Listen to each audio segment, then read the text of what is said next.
The Montreal Canadiens have had a few injuries to start the season, meaning a spot opened up for a call-up to the NHL. With that, Habs fans were calling for Joshua Roy to get the nod and make his NHL debut over the next couple of games. Many were disappointed when Joel Armia got the promotion instead because Roy has been playing so well. While I agree he has been playing well, I still think a full season in the American Hockey League will allow him to adapt to the faster pace and bigger, better players. The offensive burst skyrocketed him to the top of the AHL point-scoring race. He had another solid game against the Belleville Senators, pushing his totals to 11 points through the first 5 games of the season. His start has been impressive, and I think the fear with calling him up is that he won't likely play top 6 minutes because of the level of competition. However, with the Rocket he will play on one of the team's top 2 lines. Not only that, but he will get time on the power play and penalty-killing units, allowing him to round out his two-way game. It's not so much that he isn't ready, because I felt he should have made the team out of camp.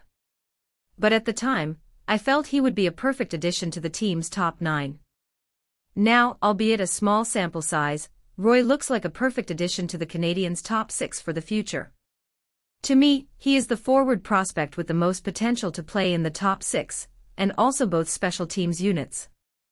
While Artturi Lehkonen focused more on the defensive side of things in Montreal, he did have a great shot, much like Roy.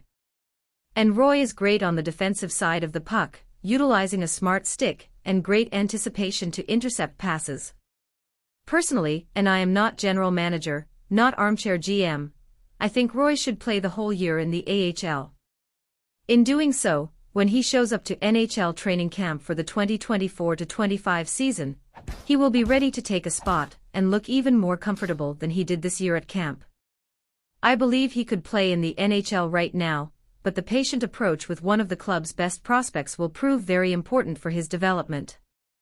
The experience and reps against professional players on a nightly basis will keep things in perspective for Roy, allowing him to learn what he needs to improve. Rocket head coach J.F. Howell and director of player development Adam Nicholas are in charge of giving each prospect the best plan to become the best player that they can be. With that, Roy will benefit from all of the teaching and video work, and putting all of the lessons he learned into play will be huge for his development. So fan, what do you think of this news? Do you agree or not that Joshua Roy is not ready for the NHL? Share your opinion in the comments. Stay tuned because I'll be back at any moment with more news.